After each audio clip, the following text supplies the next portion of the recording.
Hello everyone, welcome to our YouTube channel Dream Lavasana Aspire to Achieve. In today's prelims dose, we are going to discuss a very important topic for prelims, that is School of Art in Ancient India. Mathura, Gandhara and Amravati are three unique school of arts that flourished in ancient India from 1st century BC to 3rd century AD. Ancient time में हमारे यहाँ तीन school of art prominent होते थे। पहला मथुरा, दूसरा गांधारा और तीसरा जो था वो अमरावती स्कूल ऑफ आर्ट। तो चलिए हम लोग इनके बारे में डिटेल से जान लेते हैं और सबसे पहले बात करते हैं हम लोग मथुरा स्कूल ऑफ आर्ट के बारे में। तो मथुरा स्कूल ऑफ आर्ट का ओरिजिन जो है वो मॉडर्न डे उत्तर प्रदेश से है and it is believed to have started in the early centuries of common era during the rule of Kushan empire. Kushan empire के टाइम में इस स्कूल ऑफ आर्ट का ओरिजिन हुआ था मथुरा में, यानी कि श्री कृष्ण की नगरी में, और ये आज के टाइम में उत्तर प्रदेश में पड़ती है।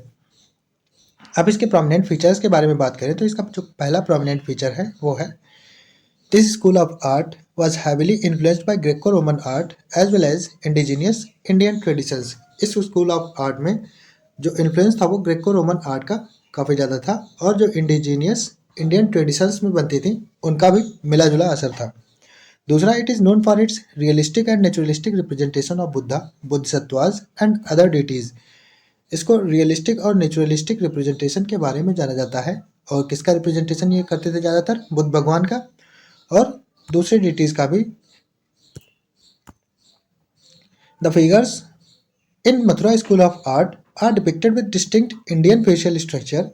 मथुरा स्कूल ऑफ आर्ट में जो फिगर बनाए जाते थे या मूर्तियाँ बनाई जाती थी उनका जो फेशियल जो होता था या फेस कट जो होता था वो बिल्कुल इंडियन स्टाइल में किया जाता था और फिजिकल फीचर्स जो थे वो भी इंडियन स्टाइल में ही किए जाते थे। इसमें जैसे ये बुद्ध भगवान बने हुए हैं तो वो बिल्कुल जैसे हमारे यहाँ लोगों के चेहरा होता है उसी टाइप का है, बॉडी भी सेम ही टाइप की है।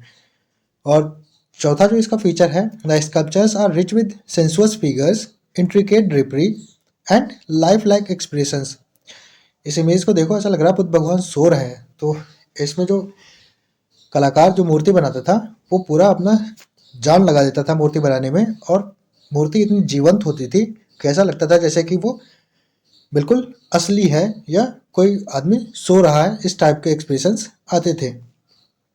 सम of the famous sculptures of Mathura school of arts are Buddha image at Sarnath, Jataka stories at Bharuch stupa and Yaksha features at Parkham. Here are some imagery examples of Mathura school of art. पहला है कनिष्का का स्टैचू। इसमें इसका सर गायब है लेकिन ये इसमें काफ़ी अच्छे तरीके से इसको बनाया गया है। इसका ओवरकोट वगैरह सब दिख रहा है सही से। फिर ये विमा कदफीश का है, इसमें भी इनका सर गायब है। ये बुद्धा भगवान का है और इसमें ये जो हॉलो होता है इनके आसपास, सर के आसपास, उसमें वो काफ़ी बड़ा होता था और उसमें डिज़ाइन भी बनी होती थी। फिर ये सर्वतोभद्रा का एग्जाम्पल है और स्टैंडिंग बुद्धा का एग्जाम्पल है। अब हम लोग बात करेंगे गांधारा स्कूल ऑफ आर्ट के बारे में। तो गांधारा स्कूल ऑफ आर्ट जो है वो उसका ओरिजिन हुआ था present day Pakistan and Afghanistan में between 1st and 5th centuries AD। This school considered one of the earliest Buddhistic artistic traditions in South Asia. Gandhara school of art reflects the influence of Hellenistic sculpture with particular emphasis on Greek style and iconography. जो Mathura school of art था उसमें Greco Roman का influence था और ये जो Gandhara school of art है उसमें हेलेनिस्टिक स्कल्पचर्स से इन्फ्लुएंस था ये, और इसमें पर्टिकुलर एम्फेसिस दिया जाता था ग्रीक स्टाइल पर एंड आइकनोग्राफी पर। It was mainly centred around monasteries and created mostly for religious purposes. Gandhara school of art जो था वो मेनली मोनास्ट्रीज में सेंटर्ड था, वहीं पे इसके इमेजेस बनाई जाती थी या मूर्तियाँ बनाई जाती थी और ये मोस्टली रिलीजियस पर्पजेज के लिए बनाई जाती थी। गांधारा स्कूल के की फीचर्स में carving techniques with white marble, स्टको work and stone sculptures. इसमें स्टको वर्क, कार्विंग टेक्निक्स और स्टोन स्कल्पचर्स वगैरह का काफ़ी ज़्यादा यूज़ किया जाता था। गांधारा में ये इमेज भगवान बुद्ध की यार कितनी प्यारी लग रही है। मथुरा स्कूल ऑफ आर्ट में मेनली रेड सैंडस्टोन का यूज़ किया जाता था और इसमें वाइट मार्बल का यूज़ किया जा रहा है। Buddhism was the main subject matter for this school. Gandhara school के लिए बुद्धिज्म जो था वो मेन सब्जेक्ट मैटर था and many of its sculptures were highly skilled in creating images of the Buddha, Bodhisattva, gods and goddesses of the religion. Buddha भगवान के लिए ही ये मेनली डेडिकेटेड था स्कूल, और इसके जो स्कल्पचर्स थे वो बहुत ज़्यादा ही स्किल्ड थे, वो तो इस मूर्ति को देख के ही पता चल रहा है। गांधारा स्कूल ऑफ आर्ट में भगवान बुद्ध के बाल कर्ली हुआ करते थे और ये इनके चोटी जरूर बनाई जाती थी हर इमेज में। ये देखो इसमें इसमें सब में चोटी बनी हुई है, ऊपर बंधी हुई है। और इनका जो गांधारा स्कूल में हॉलो जो होता था वो छोटा होता था मथुरा स्कूल आर्ट के कंपैरिजन में, और ये सिंपल होता था, प्लेन, यानी कि इसमें कोई डिज़ाइन नहीं होती थी। अब हम लोग बात करेंगे अमरावती स्कूल ऑफ आर्ट के बारे में। ये सातवाहना के टाइम में इसका डेवलपमेंट हुआ था, ये 2nd सेंचुरी एडी में। और इस स्कूल को is known for its massive and intricately carved stupa at Amaravati. इस स्कूल को अमरावती में जो स्तूपा है उसमें जो बहुत ही खूबसूरती से या इंट्रिकेटली जो डिज़ाइन बनाई गई है उसके लिए जाना जाता है, और ये आज के आंध्र प्रदेश में है। Amaravati art is characterised by fluid and sinuous lines, graceful postures and intricate detailing. Amaravati school of art primarily focused on Buddhist themes. ये भी बुद्धिस्ट थीम पे ही फोकस करता है, which included life stories of Buddha, Jataka tales related to his previous births and depiction of Bodhisattvas like Avalokiteshvara and Maitreya.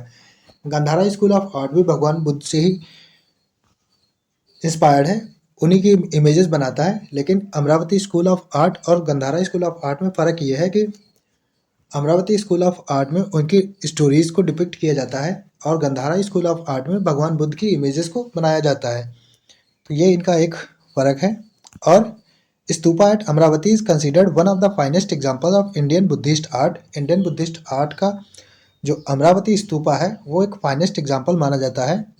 And this stupa displays the advance development of Indian stone carving techniques. ये stupa Indian stone carving techniques के advanced development को दर्शाता है।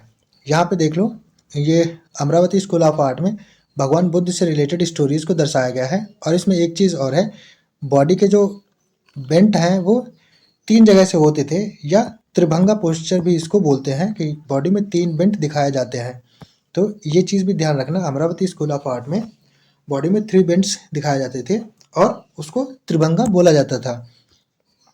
ये यहाँ पे एक image है, इसमें ये गांधारा में जो है वो मेनली बुद्धिस्ट से रिलेटेड थे। यहाँ पे इनकी इमेजेस काफ़ी खूबसूरत या डेलिकेट हुआ करती थी। बाद में ये जो है मथुरा है, ये influence by all 3 religions. Mathura में तीनों ही रिलीजन की इमेजेस बनाई जाती थी। तीनों रिलीजन से मतलब है हिंदुइज्म, बुद्धिज़्म और जैनिज़्म की। अमरावती स्कूल ऑफ आर्ट भी मेनली बुद्धिस्ट ही था, लेकिन इसमें उनसे रिलेटेड स्टोरीज़ को दर्शाया जाता था। और अमरावती नहीं, और गांधारा और मथुरा वाले स्कूल ऑफ आर्ट्स में केवल भगवान बुद्ध की इमेजेस बनाई जाती थी, या मेनली इन पर भगवान बुद्ध की इमेजेस को बनाने पर ही फोकस किया जाता था। उम्मीद है आप लोगों ने लेक्चर ध्यान से सुना होगा। तो चलिए अब एक मल्टीपल चॉइस क्वेश्चन सॉल्व कर लेते हैं। Consider the following statements regarding various school of arts in India. Statement number 1, in Mathura school of art hollow around the head of Buddha is smaller. Mathura school of art में जो भगवान बुद्ध के sir के चारों तरफ जो हॉलो होता था वो छोटा होता था in comparison to Gandhara school and was decorated with geometrical patterns. Statement number 2, in Amaravati school of art there is an emphasis on the narrative element with stories from the life of Buddha and Jataka tales. Amaravati school of art में जो मूर्तियाँ बनाई जाती थी या carving की जाती थी उसमें भगवान बुद्ध की लाइफ स्टोरीज को डिपिक्ट किया जाता था और जातका टेल्स के बारे में डिपिक्शन होता था। स्टेटमेंट नंबर 3 है, bodies are shown with 3 bent in Amaravati school of art. Amaravati school of art में जो बॉडीज होती थी उनको 3 बेंट के साथ शो किया जाता था या त्रिभंग पोस्चर में दिखाया जाता था। Select the correct option from the following. Option A, only 1 statement is correct. Option B, only 2 statements are correct. And option C, all statements are correct. And option D, all statements are incorrect. अगर आप लोगों ने video को ध्यान से देखा तो आप लोग इसका बहुत एकदम सही आंसर करेंगे, और जिसका आंसर सही होगा मैं उसे लाइक कर दूंगा। Thanks for watching our video. Please like, share and subscribe our channel. Keep studying, stay blessed, have a good day.